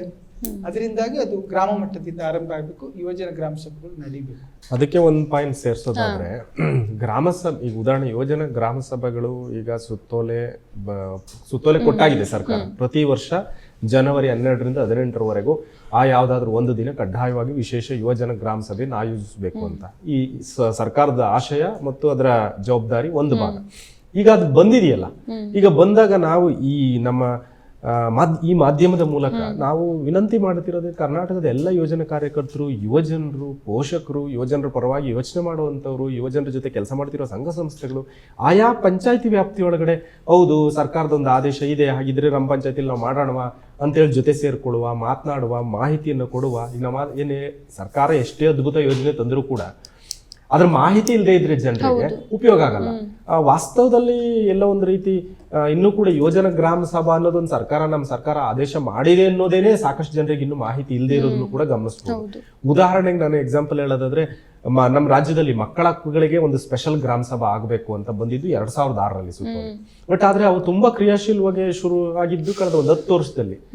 ಯಾವಾಗ ಇಡೀ ಅದು ಮಾಡ್ತಾ ಮಾಡ್ತಾ ಮಾಡ್ತಾ ಅದೊಂದು ಅಭ್ಯಾಸ ಆಗೋಕೆ ಶುರುವಾಯಿತು. ಈಗ ಇಡೀ ಮಕ್ಕಳೇ ಹೋಗಿ ಕೇಳ್ತಾರೆ ನವೆಂಬರ್ ತಿಂಗಳು ಬಂದಾಗ, ಸರ್ ನಮ್ಗೆ ಗ್ರಾಮ ಸಭಾ ಯಾವಾಗ ಮಾಡ್ತೀರಾ ಅಂತ. ಆ ತರದೊಂದು ಅವಕಾಶ ಅಥವಾ ಅಂಥದ್ದೊಂದು ಸಾಧ್ಯತೆ ಆಗ್ಬೇಕು. ಬಹುಶಃ ಇವತ್ತಿನ ನಮ್ಮ ಈ ಚರ್ಚೆ ಅಂಥದಕ್ಕೆ ಪ್ರೇರಣೆ ಕೊಟ್ಟರೆ ಹೆಚ್ಚು ಫಲಪ್ರದ ಅಂತ ನನ್ಗನ್ಸುತ್ತೆ. ಮತ್ತೀಗ ಎಷ್ಟೋ ಕಡೆ ಗ್ರಾಮ ಸಭೆ ನಡೆದಿದ್ಯೋ ಅಥವಾ ನಡೆದಿಲ್ವೋ ಅನ್ನೋದನ್ನ ಹೇಗೆ ಫೈನಲೈಸ್ ಮಾಡ್ತಾರೆ? ಈಗ ಸಹಜವಾಗಿ ಅದಕ್ಕೊಂದು ಸರ್ಕಾರದೇ ಆದಂತ ಒಂದು ಮೆಕ್ಯಾನಿಸಮ್ ಇದೆ. ಇವಾಗ ಉದಾಹರಣೆಗೆ ಪಂಚಾಯತಿ ಅಭಿವೃದ್ಧಿ ಅಧಿಕಾರಿಗಳಿಂದ ಜನವರಿ 30ನೇ ತಾರೀಕಷ್ಟೊತ್ತಿಗೆ ಅವರು ತಾಲೂಕ್ ಪಂಚಾಯತಿ ಹೋದ ರಿಪೋರ್ಟ್ ತಗೊಂತಾರೆ. ಅಲ್ಲಿಂದ ಸಿಇಒ ಹೋಗುತ್ತೆ, ಸಿಇಒ ಇಂದ ಕಮಿಷನರೇಟಿಗೆ ಬರುತ್ತೆ. ಇದು ಅವ್ರದ್ದು ಸರ್ಕಾರದೊಂದು ಪ್ರೊಸೀಜರ್, ವರದಿ ಕಲೆಕ್ಟ್ ಮಾಡುವಂತ ವಿಧಾನ. ಬಟ್ ನಾವು ಕೂಡ ಒಂದು ಸಿವಿಲ್ ಸೊಸೈಟಿ ಆಗಿರುವ ಸಂಘ ಸಂಸ್ಥೆಗಳು NGOs ಅಥವಾ ಇನ್ನು ಉಳಿದಿರೋರು ಕೂಡ ಪಂಚಾಯತಿ ಜೊತೆಗೆ ಕೈ ಜೋಡಿಸಿದಾಗ ಯುವಜನ ಸಂಘಗಳಿದಾವೆ ನಮ್ಮ ರಾಜ್ಯದಲ್ಲಿ. ಯುವ ಸಬಲೀಕರಣ ಮತ್ತು ಕ್ರೀಡಾ ಇಲಾಖೆ ಇದೆ, ನೆಹರು ಯುವ ಕೇಂದ್ರ ಇದೆ, ಹೀಗೆ ಹಲವಾರು NSS ಇದೆ, NCC ಇದೆ ಅಲ್ವಾ. ಇಷ್ಟೆಲ್ಲ ವ್ಯವಸ್ಥೆಗಳು ಏನಿದೆ ಯುವಜನರ ಕುರಿತಾಗಿ ಅಲ್ಲೆಲ್ಲಾ ಕಡೆ ಸ್ಪ್ರೆಡ್ ಮಾಡಿದಾಗ ಕಮ್ಯುನಿಟಿ ಕೂಡ ಸಮುದಾಯವಾಗಿ ಕೇಳುವಂತಾದ್ರೆ ಮಾತ್ರ ಯಾವುದೇ ಯೋಜನೆಗಳು ಏನಾಗುತ್ತೆ ಸಕ್ಸಸ್ಫುಲ್ ಆಗ್ಲಿಕ್ಕೆ ಸಾಧ್ಯ ಆಗುತ್ತೆ. ಹಾಗಾಗಿ ಸಮುದಾಯದ ವರದಿಗಾರಿಕೆ, ಸಮುದಾಯದ ವರದಿ ತೆಗೆದುಕೊಳ್ಳುವಂತ ಒಂದು ಪ್ರಕ್ರಿಯೆ ಆಗ್ಬೋದು. ಇವಾಗ ಉದಾಹರಣೆ ಯಾರು ಬೇಕಾದ್ರೂ ಕೂಡ ನನ್ನ ಪಂಚಾಯತಿಯಲ್ಲಿ ಜನವರಿ ತಿಂಗಳಲ್ಲಿ ನಡೆದ ಯೋಜನಾ ಗ್ರಾಮ ಸಭೆ ನಡವಳಿ ಕೊಡ್ರಪ್ಪ ಅಂತ ಕೇಳೋ ಹಕ್ಕಿದೆಯಲ್ಲ ಪಂಚಾಯತಿಯ ಪ್ರತಿಯೊಬ್ಬ ನಾಗರಿಕನಿಗೂ ಕೂಡ. ಹಾಗಾಗಿ ಆ ತರದ ಮಾಹಿತಿಯನ್ನ ತೆಗೆದುಕೊಳ್ಳೋಕೆ ಅವಕಾಶ ಇದೆ. ಈಗ ಜನಾರ್ದನ್ ಅವರೇ, ನೀವು ಆಗ್ತಾನೆ ಹೇಳಿದ್ರೆ ಈ ಬಾರಿಯ ಸುತ್ತೋಲೆ ಇನ್ನೂ ಸಹ ಬಂದಿಲ್ಲ ಅಂತ. ಯಾಕೆ ಬಂದಿಲ್ಲ ಈ ವರ್ಷ ಅಂತ ಮರ್ತೋಗ್ಬಿಟ್ರ? ಹೌದು, ಒಂದು ನಾವು ಗಮನಿಸಿದ ಹಾಗೆ ಯುವಜನ ಸಬಲೀಕರಣದ ಬಗ್ಗೆ ಒಟ್ಟು ನಮ್ಮ ಸರ್ಕಾರದ ಇಲಾಖೆಗಳಲ್ಲಿ ಮತ್ತು ಎಲ್ಲಾ ಸ್ತರಗಳಲ್ಲಿ ಕೂಡ ಸ್ವಲ್ಪ ತಿಳುವಳಿಕೆ ಕೊರತೆ ಇದೆ. ಯಾಕಂದ್ರೆ ಯೂತ್ ಎಂಪವರ್ಮೆಂಟ್ ಅಂದ್ರೆ ಏನು ಅಂದ್ರೆ ಯಾವುದೇ ಸ್ತರದಲ್ಲಿ ಯಾವುದೇ ಮಟ್ಟದಲ್ಲಿ ತರಬೇತಿಗಳಾಗಿರಲ್ಲ ಅಥವಾ ಮಾಹಿತಿ ಇರಲ್ಲ. ಅದು ಅವರಿಗೆ ಮಾತ್ರ ಅಲ್ಲ, ಒಟ್ಟು ನಾಗರಿಕ ಸಮಾಜದ ಗುಂಪುಗಳಿಗಾಗಲಿ ಟೀಚರ್ಸ್ಗಾಗಲಿ ಒಟ್ಟು ಇವತ್ತಿನ ಸಂದರ್ಭದಲ್ಲಿ ಯುವಜನರನ್ನು ಹೇಗೆ ಅರ್ಥ ಮಾಡ್ಕೋಬೇಕು, ಅವರ ಸಬಲೀಕರಣವನ್ನು ಹೇಗೆ ಗ್ರಹಿಸ್ಕೋಬೇಕು, ಮತ್ತೆ ಅದಕ್ಕಾಗಿ ಎಂಥ ಕ್ರಮಗಳನ್ನು ಕೈಗೊಳ್ಬೇಕು ಅನ್ನೋದು ತಿಳುವಳಿಕೆ ಕಡಿಮೆ ಇದೆ. ಅಧಿಕಾರಿಗಳು ಕೂಡ ಅದಕ್ಕೆ ಹೊರತಲ್ಲ. ಯಾಕಂದ್ರೆ ಅಲ್ಲೂ ಕೂಡ ಕೆಲವು ಒತ್ತಡಗಳು ಇರ್ತವೆ. ಒಂದಾದ್ಮೇಲೆ ಒಂದು ಸರ್ಕಾರದ ಕಾರ್ಯಕ್ರಮಗಳು ಬರ್ತಿರ್ತವೆ, ಇಂಪ್ಲಿಮೆಂಟ್ ಮಾಡೋಕ್ಕಾಗಲ್ಲ ಅಂತ. ಆದರೆ ಇವಾಗ ಒಂದು ತಿಳ್ಕೊಬೇಕಾಗಿದೆ ಅಂದರೆ ಪಂಚಾಯತ್ ರಾಜ್ ವ್ಯವಸ್ಥೆ ಒಳಗಡೆ ತಳಸ್ತರ ಮಟ್ಟದಲ್ಲಿ ಜನರನ್ನು ಒಳಗೊಳಿಸಬೇಕು. ಅದರಲ್ಲಿ ಎಲ್ಲ ಭಿನ್ನ ಹಿನ್ನೆಲೆ ಜನರನ್ನು ಒಳಗೊಳಿಸಬೇಕು ಅಂದ್ರೆ ನಿರಂತರವಾಗಿ ಈ ರೀತಿಯ ಕಾರ್ಯಕ್ರಮಗಳು ಆಗಲೇಬೇಕು. ಈಗ ಇದಕ್ಕೂ ಕೂಡ ಒಂದೆರಡು ತಕರಾರು ಬಂದಿದೆ. ಯುವಜನ ಗ್ರಾಮ ಸಭೆಗಳಂತ ಯಾಕೆ ಬೇಕು, ಸಾಮಾನ್ಯ ಗ್ರಾಮ ಸಭೆಗೇನೆ ಯುವಜನರು ಕೂಡ ಭಾಗವಹಿಸಬಹುದಲ್ಲ ಅಂತ. ಭಾಗವಹಿಸ್ತಾ ಇಲ್ವಲ್ಲ, ಭಾಗವಹಿಸುವ ಹಾಗೆ ಅವ್ರನ್ನ ತಯಾರು ಮಾಡೋದು ಹೇಗೆ? ಯುವಜನ ಗ್ರಾಮ ಸಭೆಗಳು ಪೂರಕ ಸಭೆಗಳು, ಸಾಮಾನ್ಯ ಗ್ರಾಮ ಸಭೆಗಳು ಮುಖ್ಯವೇ. ಅದಕ್ಕೆ ಬರಕ್ಕೆ ತಯಾರಾಗೋದಕ್ಕೂ ಕೂಡ ಯುವಜನರೇ ಪ್ರತ್ಯೇಕವಾಗಿ, ಯಾಕಂದ್ರೆ ಎಲ್ಲರೂ ಇದ್ದಾಗ ಯುವಜನರು ಮಾತಾಡಕ್ಕೆ ಬಿಡೋದಿಲ್ವಲ್ಲ. ನೀವಿನ್ನ ಯಂಗ್ಸ್ಟರ್ಸ್ ನಿಮ್ಗೆ ಏನ್ ಗೊತ್ತಿ ಸುಮ್ಮನೆ ಅಂತಾರಲ್ಲ, ಅದು ಸಾಂಸ್ಕೃತಿಕವಾಗಿ ನಡ್ಕೊಂಡ್ ಬಂದಿರೋದ್ರಿಂದಾಗಿ ದೊಡ್ಡವರಿದ್ದಾಗ ಅವ್ರು ಮಾತಾಡಲ್ಲ. ಅವರೇ ಮಾತಾಡಿದ ಜಾಗ ಕೊಟ್ರೆ ದೊಡ್ಡ ಸಭೆಗಳಲ್ಲಿ ಕೂಡ ಅವ್ರು ಮಾತಾಡ್ತಾರೆ. ಅದರಿಂದ ಅದೊಂದು ಅಪವಾದ ಇದೆ. ಎರಡನೇದು ಇನ್ನೊಂದು ಇದೆ, ಅದನ್ನು ಕೂಡ ಸರ್ಕಾರಿ ಅಧಿಕಾರಿಗಳಿಂದನೂ ಕೇಳಿದ್ವಿ, ಬೇರೆಯವರಿಂದನೂ ಕೂಡ ಕೇಳಿಸ್ಕೊಂಡು ಏನಂತ ಹೇಳಿದ್ರೆ, ಮತ್ತೆ ಇದು ಖರ್ಚಲ್ವಾ ಅಂತ. ನೋಡಿ, ಗ್ರಾಮ ಮಟ್ಟದಲ್ಲಿ ಜನರ ಸಭೆಗಳನ್ನ ಮಾಡಕ್ಕೆ ಏನು ಖರ್ಚಾಗಲ್ಲ. ಅದು ಖರ್ಚು ಮಾಡಬೇಕು ಅನ್ನೋದು ಸಭೆಯ ಬಗ್ಗೆನೇ ನಮ್ಮ ಪರಿಕಲ್ಪನೆ, ಗ್ರಹಿಕೆ ದೋಷ ಹೊರತು ದೊಡ್ಡ ಮರದಡಿಯಲ್ಲಿ ನೆರಳಿದ್ರೆ ಒಂದಷ್ಟು ಜನ ಸೇರ್ಕೊಂಡು ಮಾತಾಡುವುದಕ್ಕೆ ಏನಾಗಬೇಕಾಗಿದೆ, ಅದು ತಪ್ಪು ಗ್ರಹಿಕೆ. ಅದು ಅದರಿಂದಾಗಿ ಆಡಂಬರ ಮಾಡಬೇಕಾಗಿಲ್ಲ. ಸಭೆಗಳು ಬರೋ ಜನ ಅಲ್ಲಿ ಮುಖ್ಯ ಹೊರತು ಮಿಕ್ಕಿದೇನು ಆಡಂಬರ ಅಥವಾ ಇನ್ನೇನು ಮುಖ್ಯ ಅಲ್ಲ. ಒಂದು ನೋಟಿಸು ಒಂದು ಪ್ರಿಂಟ್ ಮಾಡಿ ಹಂಚಿದ್ರೆ, ಅಥವಾ ಈಗ ಬೇರೆ ಸಾಧ್ಯತೆಗಳು ಇದೆ, ಪಂಚಾಯತ್ ಮಟ್ಟದಲ್ಲೂ ಕೂಡ ವಾಟ್ಸಪ್ ಗ್ರೂಪ್ಗಳಿದ್ದಾವೆ, ಎಲ್ಲ ಮನೆ ಕೂಡ ಮೆಸೇಜ್ ಹೋಗುತ್ತೆ. ಅದರಿಂದಾಗಿ ಅದನ್ನೇನು ಖರ್ಚಿಲ್ಲದೆ ಮಾಡ್ಬೋದು. ಅದರಿಂದಾಗಿ ಸ್ವಲ್ಪ ತಿಳುವಳಿಕೆ ಕೊರತೆ ಇರೋದ್ರಿಂದಾಗಿ ಪಂಚಾಯತಿಂದ ಹಿಡಿದು ಮೇಲ್ಮಟ್ಟದವರೆಗೂ ಕೂಡ ಅಧಿಕಾರಿಗಳು ಮಾತ್ರ ಅಲ್ಲ, ಬೇರೆಯವರಿಂದನೂ ಕೂಡ ಇನ್ನು ಸಹಕಾರ ಸಿಗ್ತಾ ಇಲ್ಲ. ಯಾಕಂದ್ರೆ ಅದು ಅವರ ತಿಳುವಳಿಕೆ ಬಂದ್ರೆ ಆ ವಿಚಾರವಾಗಿ ನಿಧಾನವಾಗಿ ಇದು ಬದಲಾಗಬಹುದು ಅಂತ ಅನಿಸ್ತದೆ. ಇತ್ತೀಚೆಗೆ ಒಬ್ರು ತಾಲೂಕ್ ಪಂಚಾಯತಿಯಲ್ಲಿ ಒಬ್ರು EO ನನ್ನ ಜೊತೆ ಮಾತಾಡ್ತಾ ಇದ್ರು. EO ತಿಪ್ಪೇಸ್ವಾಮಿ ಅವರೇ, ಸರ್ಕಾರ ಸಾಕಷ್ಟು ಸುತ್ತೋಲೆಗಳು ಕೊಡ್ತಾ ಇದೆ, ಏನ್ ಮಾಡ್ತೀರಿ? ನಾವು ಉದಾಹರಣೆ ನಿಮ್ಗೆ ಎಕ್ಸಾಂಪಲ್ ತರೋದಾದ್ರೆ ವರ್ಷದಲ್ಲಿ 365 ದಿನ ಇದೆ, ಆದ್ರೆ ಸರ್ಕಾರದ ಬರೀ ದಿನಾಚರಣೆಗಳೇನೆ 400 ಚಿಲ್ಲರೆ ಹೆಚ್ಚು ದಿನಾಚರಣೆಗಳು ಮಾಡಬೇಕಾದಂತ ಸ್ಥಿತಿ ಇದೆ, ಹಾಗೆ ಹೀಗೆ ಅಂತೆಲ್ಲ ಮಾತಾಡ್ತಾ ಇದ್ವಿ. ಸರ್ನು ಹೇಳಿದ್ರು ಕೂಡ, ಈಗ ಪಂಚಾಯತಿಯಲ್ಲಿ ಒಬ್ಬರು PDO ಇರ್ತಾರೆ, ಎಲೆಕ್ಟೆಡ್ ಬಾಡಿ ಜೊತೆಗೆ PDO ಸೆಕ್ರೆಟರಿ ಅಂತ. ಎಷ್ಟೋ ಕಡೆ ಸ್ವಲ್ಪ ಇನ್ನೂ ಅದರದ್ದು ಕೊರತೆನೂ ಇದೆ. ಮತ್ತು ಸಾಕಷ್ಟು ಇಲಾಖೆಗಳ ನೋಡಿ, ಜಿಲ್ಲಾ ಪಂಚಾಯತ್ ಅಂದಾಗ ಹಲವಾರು ಇಲಾಖೆ ಇದೆ, ಅಲ್ಲಿ CEO ಇರ್ತಾರೆ. ತಾಲೂಕ್ ಪಂಚಾಯತಿಲಿ EO ಇರ್ತಾರೆ, ಎಲ್ಲಾ ಇಲಾಖೆ ಅಸಿಸ್ಟೆಂಟ್ ಡೈರೆಕ್ಟರ್ ಇರ್ತಾರೆ. ಬಟ್ ಈ ಎಲ್ಲಾ ಇಲಾಖೆಗಳ ಎಂಡ್ ಪಾಯಿಂಟ್ ಪಂಚಾಯತಿ ಬಂದಾಗ ಅಲ್ಲಿ PDO ಒಬ್ನೇ, ಇನ್ ಯಾವ ಇಲಾಖೆ ಏನ್ ಮಾಡಲ್ಲ, ಕೋಆರ್ಡಿನೇಷನ್ ನಮಗೆ ಸಮಸ್ಯೆ ಇದೆ. ಈ ತರದ ಹಲವಾರು ಕಾರ್ಯಕ್ರಮಗಳಿದೆ. ಹಾಗಾಗಿ ಕರ್ನಾಟಕ ರಾಜ್ಯ ಯುವ ನೀತಿ 2023ರಲ್ಲಿ ರಾಜ್ಯ ಸರ್ಕಾರಕ್ಕೆ ಸ್ಪೆಸಿಫಿಕ್ ಆಗಿ ಕೆಲವು ರೆಕಮೆಂಡೇಶನ್ ಮಾಡಿತ್ತು. ಏನಪ್ಪಾ ಆ ತರದ ರೆಕಮೆಂಡೇಶನ್ ಅಲ್ಲಿ ಬಹಳ ಮುಖ್ಯವಾದಂತ ರೆಕಮೆಂಡೇಶನ್ ಒಂದೇನಂದ್ರೆ, ಪ್ರತಿ ಪಂಚಾಯತಿ ನಿಜವಾಗ್ಲೂ ನಿಮ್ಗೆ ಯುವ ಸಬಲೀಕರಣ ಮಾಡಬೇಕು ಅನ್ನೋದು ಇಚ್ಛೆ ಇದ್ದರೆ ಸರ್ಕಾರಕ್ಕೆ ಪ್ರತಿ ಪಂಚಾಯತಿಗೆ ಒಬ್ಬರು ಯೂತ್ ಡೆವಲಪ್ಮೆಂಟ್ ಆಫೀಸರ್ ನೇಮಕ ಮಾಡಿ ಓಕೆ ಅವರು ಯುವ ಜನರ ಬರೀ ಗ್ರಾಮ ಸಭೆ ಮಾಡೋದ್ರ ಸಮಸ್ಯೆ ಬಗೆಹರಿಯಲ್ಲ. ಮತ್ತೆ ಗ್ರಾಮ ಸಭೆ ಮಾಡೋದ್ರಿಂದ ಯುವ ಜನರ ಸಬಲೀಕರಣ ಸಂಪೂರ್ಣ ಸಬಲೀಕರಣ ಸಾಧ್ಯ ಆಗತ್ತೆ ಅಂತ ಹೇಳಕ್ಕಾಗಲ್ಲ. ಅದು ಒಂದು ಸಭೆ, ರೈಟ್ ಟು ಪಾರ್ಟಿಸಿಪೇಷನ್, ಭಾಗವಹಿಸುವ ಹಕ್ಕನ್ನ ಖಾತ್ರಿಗೊಳಿಸುವುದಕ್ಕೆ ಯೋಜನಾ ಗ್ರಾಮ ಸಭೆ ಒಂದು ಸಾಧ್ಯತೆಯೇ ವಿನಃ ಅದೊಂದೇ ಯೋಜನಾ ಸಬಲೀಕರಣದ ಮಾನದಂಡ ಅಲ್ಲ. ಉದಾಹರಣೆಗೆ ನನ್ನ ಪಂಚಾಯತಿ ವ್ಯಾಪ್ತಿಯಲ್ಲಿರುವ ಒಟ್ಟು ಯೋಜನರು ಎಷ್ಟಿದ್ದಾರೆ ಆ ಸಂಖ್ಯೆ ಇದೆಯಾ ಯಾವ್ದಾದ್ರು ಪಂಚಾಯತಿನಲ್ಲಿ? ನಂಬರ್ 2, ಈಗ ಇದ್ರೆ ಅದರಲ್ಲಿ ಸ್ಕೂಲ್ಗೆ ಹೋಗ್ತಾ ಇರೋರೆಷ್ಟು, ಕಾಲೇಜ್ಗೆ ಹೋಗ್ತಾ ಇರೋರೆಷ್ಟು, ಕಾಲೇಜ್ ಬಿಟ್ಟಿರೋರೆಷ್ಟು, ಕಾಲೇಜ್ ಬಿಟ್ಟಿರೋರಲ್ಲಿ ಹುಡುಗಿಯರೆಷ್ಟು, ಹುಡುಗರೆಷ್ಟು, ಕಾಲೇಜ್ ಬಿಟ್ಟಿರೋಂಥವ್ರು ಏನ್ ಮಾಡ್ತಿದ್ದಾರೆ, ಜೀವನೋಪಾಯದ ಪರಿಸ್ಥಿತಿ ಏನು, ಉದ್ಯೋಗಕ್ಕೆ ಹೋಗ್ತಿರೋರೆಷ್ಟು, ಕೃಷಿ ಮಾಡ್ತಿರೋರೆಷ್ಟು, ಇದೆಲ್ಲ ಗೊತ್ತಾದ್ರೆ ತಾನೆ. ಇದು ಗೊತ್ತಾದ್ರೆ ಮಾತ್ರ ನಾನು ನನ್ನ ಸ್ಕಿಲ್ ಡೆವಲಪ್ಮೆಂಟ್ ಅಂತ ಒಂದು ಮಾತಾಡ್ತೀವಿ. ನನ್ನ ಭಾಗದ ಯುವ ಜನರಿಗೆ ನಾನು ಯಾವ ಸ್ಕಿಲ್ ಡೆವಲಪ್ಮೆಂಟ್ ಕೊಡಿಸ್ಬೇಕು ಅನ್ನೋದು ಹೇಗೆ ನಿರ್ಧಾರ ಮಾಡ್ತೀವಿ, ಯಾವ ಅಂಕಿ ಸಂಖ್ಯೆಯಿಂದ ಹೆಂಗ್ ನಿರ್ಧಾರ ಮಾಡ್ತೀವಿ. ಇದನ್ನೆಲ್ಲ ಮಾಡಕ್ ಯಾರಾದ್ರೂ ಒಬ್ರು ಬೇಕಲ್ಲ. ಈಗಿರೋ ಒಬ್ಬ ಪಿಡಿ ಹೋಗಿ ಈಗಾಗಲೇ 350 ಕೆಲಸ ಇದೆ, ಅದ್ರ ಜೊತೆ ಇನ್ನೊಂದು ಕೆಲಸ ಅಂತಂದ್ರೆ ಆತ ಇದನ್ನ ಇನ್ನೊಂದು ಎಕ್ಸ್ಟ್ರಾ ಜವಾಬ್ದಾರಿ ತರ ನೋಡ್ತಾರೆ ವಿನಃ. ಹಾಗಾಗಿ ಮ್ಯಾನ್ ಪವರ್ ಕೊಡೋದು ಕೂಡ ಬಹಳ ಇಂಪಾರ್ಟೆಂಟ್, ಎಸ್ಪೆಷಲಿ ಯೋಜನಾ ಸಬಲೀಕರಣಕ್ಕೆ ಸಂಬಂಧಿಸಿದಂತೆ. ಇಲಾಖೆ ಈಗ ಯುವತ ಸಬಲೀಕರಣ ಮತ್ತು ಕ್ರೀಡಾ ಇಲಾಖೆ ಇದೆ, ಅಲ್ಲಿ ಒಬ್ರು ಜಿಲ್ಲೆಗೆ ಒಬ್ಬ ಅಧಿಕಾರಿ ಬಿಟ್ರೆ ಇನ್ಯಾವ ಸ್ಟಾಫು ಇಲ್ಲ ಅಲ್ಲಿ ಆ ಇಲಾಖೆ. ಹಂಗಾಗಿ ಯುವಜನ ಸಬಲೀಕರಣ ಅನ್ನೋದು ಬಾಯಿ ಮಾತಿಗೆ ಜನವರಿ ತಿಂಗಳಲ್ಲಿ ವಿವೇಕಾನಂದ್ರ ಬರ್ತಡೇ ದಿನ ಕೇವಲ ನಮ್ಮ ತುಟಿನಲ್ಲಿ ಬರುವಂತ ಅದ್ಭುತವಾದ ವಾಕ್ಯವೇ ವಿನಃ ಹಾಗೆ ನೋಡ್ಕೊಂಡ್ರೆ ಯುವಜನ ಸಬಲೀಕರಣ ತಳಮಟ್ಟದಲ್ಲಿ ನಿಜವಾದ ಬದ್ಧತೆ ಕೊರತೆ ಇದೆ ಅಂತ ಅನ್ಸುತ್ತೆ. ಓಕೆ, ಈಗ ಹಾಗಿದ್ರೆ ಯುವಕರ ಸಬಲೀಕರಣಕ್ಕೆ ಈ ಯುವಜನ ಗ್ರಾಮ ಸಭೆ ಬಿಟ್ಟು ಬೇರೆ ಏನೇನು ಆಪ್ಷನ್ಸ್ ಇದೆ? ಅನೇಕ ಸಾಧ್ಯತೆಗಳಿದಾವೆ. ಈಗ ಯುವಜನರು ದೊಡ್ಡ ಸಂಖ್ಯೆಯಲ್ಲಿ ಓದ್ತಾ ಇದ್ದಾರೆ, ಇನ್ನು ಕೆಲವರು ಹೊರಗಿದ್ದಿರ್ಬೋದು ಬೇರೆ ಬೇರೆ ಕಾರಣಗಳಿಗೆ. ಅದರಿಂದಾಗಿ ಶಾಲಾ ಕಾಲೇಜುಗಳಲ್ಲಿ ಕೂಡ ಕೇವಲ ಪಾಠಕ್ಕೆ ಸೀಮಿತಗೊಳಿಸದೆ ಯುವ ಜನರನ್ನ ಅವರ ವೆಲ್ಬೀಯಿಂಗ್ನ ದೃಷ್ಟಿಕೋನೆಯಿಂದ ಅವರು ಚೆನ್ನಾಗಿರೋದಕ್ಕೆ ಏನು ಬೇಕು ಅಂತ. ಇವಾಗ ಓದ್ತಾ ಇದ್ದಾರೆ, ಬಟ್ ಓದ್ತಾ ಇರುವಾಗಲೂ ಚೆನ್ನಾಗಿಲ್ಲ. ಓದಿನ ಕಾರಣಕ್ಕೆ ಒತ್ತಡಕ್ಕೆ ಕಾರಣಕ್ಕೇ ಆತ್ಮಹತ್ಯೆ ಮಾಡ್ಕೊಳ್ಳೋದು ಹೆಚ್ಚಾಗ್ತಿದೆ. ಓದು ಕೂಡ ಒಂದು ಒತ್ತಡ ಆಗ್ತಾ ಇದೆ. ಆಮೇಲೆ ಕೆಲಸ ಸಿಗ್ಲಿಲ್ಲ ಅಂತ ಅದರಿಂದಾಗಿ ಮನೆಯಿಂದ ಆರಂಭ ಮಾಡಿ ಶಾಲಾ ಕಾಲೇಜುಗಳು, ಕೆಲಸ ಮಾಡೋ ಸ್ಥಳಗಳು, ಹಲವಾರು ಸ್ತರದಲ್ಲಿ ಯುವಜನರ ಆಕ್ಚುಲಿ ಅವ್ರಿಗೆ ಏನಾಗ್ತಾ ಇದೆ ಮತ್ತು ಅವ್ರು ಚೆನ್ನಾಗಿರೋದಕ್ಕೆ ವೆಲ್ಬೀಯಿಂಗ್ ಅನ್ನೋದು ಒಳ್ಳೆ ಪದ. ಯಾಕಂದ್ರೆ ಅಭಿವೃದ್ಧಿ ಅಂದಾಗಲೂ ಕೂಡ ನಮ್ಗೆ ಅದು ಸ್ಪಷ್ಟ ಅರ್ಥ ಕೊಡಲ್ಲ. ಚೆನ್ನಾಗಿರೋದು ಅಂದ್ರೆ ಆರೋಗ್ಯವಾಗಿ, ದೈಹಿಕವಾಗಿ, ಮಾನಸಿಕವಾಗಿ ಮತ್ತು ಅವರ ದುಡಿಮೆಯನ್ನ ಮಾಡಕ್ ಸಾಧ್ಯ ಆಗಿ ಖುಷಿಯಿಂದ ಬದುಕು ಕಟ್ಕೊಳ್ಳೋಕೆ ಸಾಧ್ಯ ಆಗ್ಬೇಕು. ಅಂಥದ್ದನ್ನ ಹೇಗೆ ಸಾಧ್ಯ ಆಗ್ಸೋದಂತ ಅದು ಎಲ್ಲ ಕಡೆನೂ ಆಗ್ಬೇಕು. ಅದರಿಂದಾಗಿ ಒಂದು ಮಾತಿದೆ, ಬಹುಶಃ ನಮ್ಮ ಪಾಲಿಸಿನಲ್ಲೂ ಕೂಡ ಹಿಂದೆ ಬಂದಿತ್ತು, ನಾಳೆ ಒಳ್ಳೆ ದಿನಗಳನ್ನ ಕಟ್ಟೋದಕ್ಕೆ ಇವತ್ತು ಯುವಜನರನ್ನ ತಯಾರು ಮಾಡ್ತೀವಿ ಅಂತ.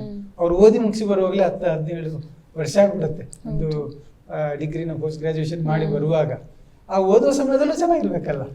ಇಲ್ಲ ನಿಮ್ಗೆ 25 ವರ್ಷ ಆದ್ಮೇಲೆ ನೀವು ಜಾಬ್ಗೆ ಹೋದ್ಮೇಲೆ ಲೈಫ್ ಸೆಟ್ಲ್ ಆದ್ಮೇಲೆ ಚೆನ್ನಾಗಿರ್ತದೆ ಹೇಳಕ್ಕಾಗಲ್ಲ.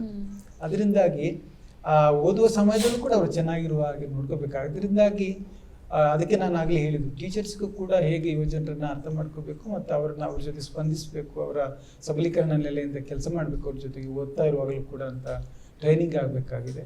ಮನೆಯಲ್ಲೂ ಕೂಡ ಅಷ್ಟೇ. ಇವತ್ತು ನಮ್ಮ ಪೇರೆಂಟ್ಸ್ಗೂ ಕೂಡ ಸವಾಲಿದೆ. ಯುವಜನರ ಅವರ ಮಕ್ಕಳ ಜೊತೆಗೆ ಇವತ್ತಿನ ಸಂದರ್ಭದಲ್ಲಿ ಮೀಡಿಯಾ ಮತ್ತು ಬೇರೆ ಬೇರೆ ಒತ್ತಡಗಳು ಅವ್ರ ಜೊತೆಗೆ ಅವ್ರ ಮೇಲೆ ಬೀಳ್ತಾ ಇರೋ ಸಂದರ್ಭದಲ್ಲಿ ನಿಭಾಯಿಸೋದು ಹೇಗೆ, ಅವರನ್ನೊಂದು ಸರಿಯಾದ ದಾರಿಗೆ ತಗೊಂಡು ಹೋಗೋದು ಹೇಗೆ ಅನ್ನೋ ಒತ್ತಡ ಅವ್ರಿಗೂ ಇರುತ್ತೆ. ಬಟ್ ಅದೇ ಕಾಲಕ್ಕೆ ವಯಸ್ಸಿನ ಕಾರಣ, ಅಂತರಕ್ಕೆ ಇರುವ ಕಾರಣಕ್ಕೆ ಸಂಘರ್ಷ ಕೂಡ ಇದೆ. ಅದಕ್ಕೆ ನಾವು ತಲೆಮಾರುಗಳ ನಡುವಿನ ಸಂಘರ್ಷ ಅಂತ ಹೇಳ್ತೀವಿ. ಸಂಘರ್ಷ ಬಹಳ ಮುಖ್ಯ, ಯಾಕಂದ್ರೆ ವ್ಯಾಲ್ಯೂಸ್ ಕಾನ್ಫ್ಲಿಕ್ಟ್ ಆಗುತ್ತೆ, ಬದಲಾವಣೆ ಅಲ್ಲೇ ಶುರು ಆಗುತ್ತೆ. ಬಟ್ ಯುವಜನರು ಏನೋ ಒಂದು ಬದುಕು ಕಟ್ಕೊಳ್ಳೋಕೆ ಹೊರಡ್ತಾ ಇರೋ ಸಂದರ್ಭದಲ್ಲೇ ಅವ್ರ ಜೊತೆಗೆ ಒಂದು ಧನಾತ್ಮಕವಾದ ರಚನಾತ್ಮಕದ ರೀತಿಯಲ್ಲಿ ಎಂಗೇಜ್ ಆದರೆ ಅವರು ಕೂಡ ಬದುಕನ್ನು ಚೆನ್ನಾಗಿರೋದಕ್ಕೆ ಸಾಧ್ಯ ಆಗುತ್ತೆ.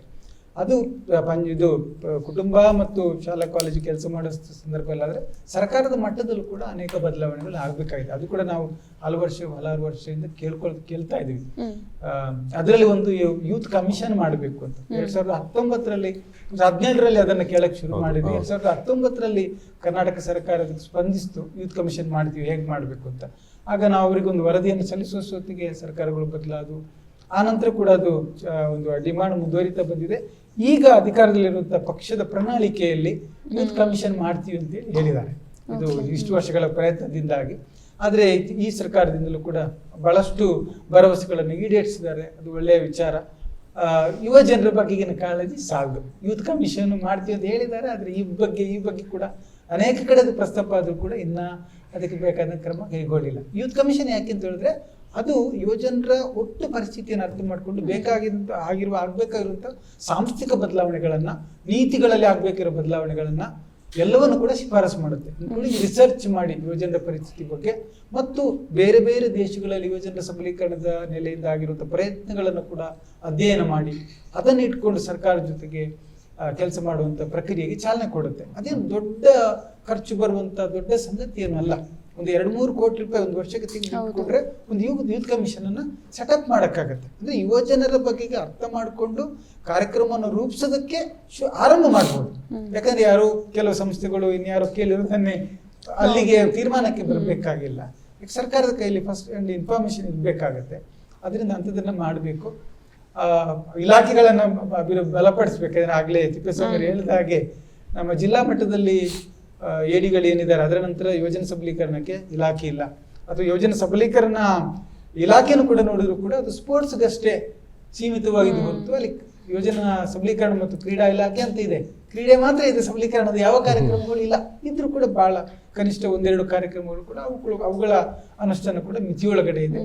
ಅದರಿಂದಾಗಿ ಬೇರೆ ಬೇರೆ ಹಂತದಲ್ಲಿ ಬದಲಾವಣೆಗಳಾಗಬೇಕಾಗಿದೆ. ಸರ್ಕಾರದ ಮಟ್ಟದಲ್ಲೂ ಕೂಡ ಸಾಂಸ್ಥಿಕ ಬದಲಾವಣೆಗಳಾಗಬೇಕಾಗಿದೆ. ಒಟ್ಟು ನಮ್ಮ ಸಾರ್ವಜನಿಕರು ಜನ ಏನಿದ್ದಾರೆ, ನಾಗರಿಕರಲ್ಲಿ ಕೂಡ ಇವತ್ತಿನ ಸಂದರ್ಭದಲ್ಲಿ ಅದರಲ್ಲೂ ಬಹಳ ಪ್ರಮುಖವಾಗಿ ಇವತ್ತು ಕ್ಲೈಮೇಟ್ ಚೇಂಜ್ ಅಂತ ಇಡೀ ಜಗತ್ತಿನ ವಾತಾವರಣವೇ ಇನ್ನು ಮುಂದೆ 20-30 ವರ್ಷ ಬದುಕಕ್ಕೆ ಆಗಲ್ಲ ಅಂತ ಒಂದು ಅಪಾಯದಲ್ಲಿ ಇದ್ದೀವಿ. ಮತ್ತು ಯುವಜನರು ಅದರಿಂದ ಹೆಚ್ಚು ತೊಂದರೆಗೊಳಗಾಗುವರು. ಹೊಸ ಸಮಸ್ಯೆ ಶುರುವಾಗಿದೆ ಯುವಜನರಲ್ಲಿ, ಕ್ಲೈಮೇಟ್ ಆಂಗ್ಸೈಟಿ ಅಂತ. ಯಾಕಂದ್ರೆ ಅವ್ರಿಗೆ ಅರ್ಥ ಆಗ್ತಿದೆ ಏನು ಜಗತ್ತಿನ ವಾತಾವರಣ ಏರ್ಫೇರ್ ಆಗ್ತಾ ಇದೆ, ನಮ್ಮ ಬದುಕೇನು ಅಂತ. ಅದಕ್ಕೆ ಯಾರು ಸ್ಪಂದಿಸೋದು? ಆ ಆಂಗ್ಸೈಟಿನ ಹೇಗೆ ನಿವಾರಿಸ್ಕೊಳ್ಳೋದು?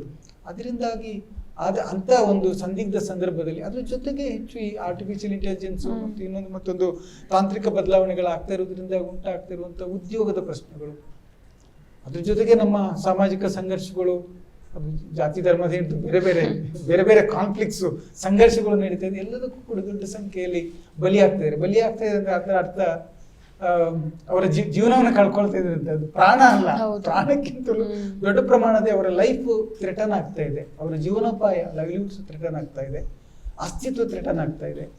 ಅದರಿಂದಾಗಿ ಅಂತ ಸಂದರ್ಭದಲ್ಲಿ ಅವರ ಜೊತೆಗೆ ಕೆಲಸ ಮಾಡೋದಕ್ಕೆ ಇವೆಲ್ಲ ಇನ್ಸ್ಟಿಟ್ಯೂಷನಲ್ ಸೆಟಪ್, ಸಾಂಸ್ಥಿಕ ಬದಲಾವಣೆಗಳೆಲ್ಲ ಆಗಬೇಕಾಗಿದೆ. ಅದರಲ್ಲೂ ಒಂದು ಯೂತ್ ಕಮಿಷನ್ ಅಂತ ವ್ಯವಸ್ಥೆ, ಎರಡನೇದು ಯುವ ನೀತಿ. ನಮ್ಗೆ ಅದೊಂದು ಬಹಳ ದುಃಖದ ಸಂಗತಿ ಏನು ಅಂತ ಹೇಳಿದ್ರೆ 2014ರಲ್ಲಿ ಭಾರತ ಸರ್ಕಾರದ ನ್ಯಾಷನಲ್ ಯೂತ್ ಪಾಲಿಸಿ ಏನು ಬಂತು, ಅದು ಮತ್ತೆ 2020ರಲ್ಲಿ ತಿದ್ದುಪಡಿ ಆಗ್ಬೇಕಿತ್ತು. 22ರಲ್ಲಿ ಆಯ್ತು, ಕರಡು ರೆಡಿ ಆಯ್ತು, ಆದ್ರೂ ಕೂಡ ಹೊರಗೆ ಬರಲಿಲ್ಲ. ಕರ್ನಾಟಕದ ಯೂತ್ ಪಾಲಿಸಿ 2012 ಪಾಲಿಸಿ ಇರೋದು.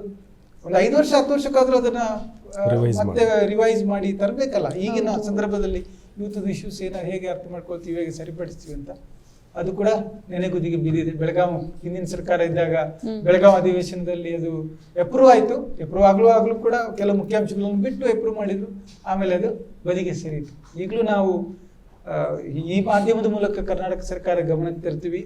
ಯುವ ನೀತಿಯನ್ನು ಪರಿಷ್ಕರಣೆ ಮಾಡಕ್ಕೆ ಸಮಿತಿಯನ್ನು ನೇಮಕ ಮಾಡಿ ಆದಷ್ಟು ಬೇಗ ಯುವ ನೀತಿಯನ್ನು ಮತ್ತೆ ಜಾರಿಗೆ ತನ್ನಿ, ಅದನ್ನ ಕಾರ್ಯಕ್ರಮವಾಗಿ ಅನುಷ್ಠಾನಕ್ಕೆ ತನ್ನಿ. ದೊಡ್ಡ ಸಂಖ್ಯೆಯ ಯುವ ಜನರಿಗೆ ನಿಜವಾಗ್ಲೂ ಕೂಡ ಏನು ನಾವು ಜನ ಕಲ್ಯಾಣವನ್ನ ಬಯಸ್ತೀವಾದ್ರೆ ಯುವ ಜನರು ದೊಡ್ಡ ಸಂಖ್ಯೆಯಲ್ಲಿ ಇರೋದ್ರಿಂದಾಗಿ ಅವರ ವೆಲ್ಫೇರ್ ಕೂಡ ರಾಜ್ಯದ ವೆಲ್ಫೇರ್. ಅದರಿಂದಾಗಿ ಸರ್ಕಾರ ಅಂತ ಕ್ರಮ ಬೇಗ ಕೈಗೊಂಡ್ರೆ ಈ ರಾಜ್ಯದ ಯುವಜನರು ಅವರಿಗೆ ಆಭಾರಿಗಳಾಗಿರ್ತಾರೆ. ನಾವೊಂದಷ್ಟು ಯುವಜನರ ಜೊತೆ ಕೆಲಸ ಮಾಡ್ಬೋದು, ಆದ್ರೆ ಇಡೀ ಸಮಾಜ, ಇಡೀ ಸರ್ಕಾರ ಮಾಡ್ಬೇಕಲ್ಲ. ಅವರನ್ನ ಎಂಪವರ್ ಮಾಡೋದು ಯಾರು? ಆ ಕಾರಣಕ್ಕಾಗಿ ಅಂತ ಕೆಲಸಗಳು ಆಗ್ಬೇಕಲ್ಲ. ಸೊ ಇಷ್ಟೊತ್ತು ನಮ್ಮ ಈ ಚರ್ಚೆಯಲ್ಲಿ ಭಾಗವಹಿಸಿ ಯುವಜನ ಗ್ರಾಮ ಸಭೆ ಎಷ್ಟು ಮುಖ್ಯ ಆಗತ್ತೆ, ಜೊತೆಗೆ ಯುವಕರ ಸಬಲೀಕರಣ ನಮ್ಮ ಕರ್ನಾಟಕಕ್ಕೆ ಎಷ್ಟು ಮುಖ್ಯ ಅನ್ನೋದನ್ನ ಮತ್ತು ಅದ್ರ ಬಗ್ಗೆ ಸಲಹೆನ ಕೊಟ್ಟಿದ್ದೀರಿ. Thank you so much sir, ಧನ್ಯವಾದಗಳು. ಮತ್ತಷ್ಟು ವಿಶೇಷ ವಿಡಿಯೋಗಳನ್ನು ನೋಡಲು ಮತ್ತು ಹೊಸ ವಿಡಿಯೋಗಳ ಬಗ್ಗೆ ತಿಳಿಯಲು ಈ ದಿನ .com ಯೂಟ್ಯೂಬ್ ಚಾನೆಲ್ ಸಬ್ಸ್ಕ್ರೈಬ್ ಮಾಡಿ ಮತ್ತು ಬೆಲ್ ಐಕಾನ್ ಕ್ಲಿಕ್ ಮಾಡಿ.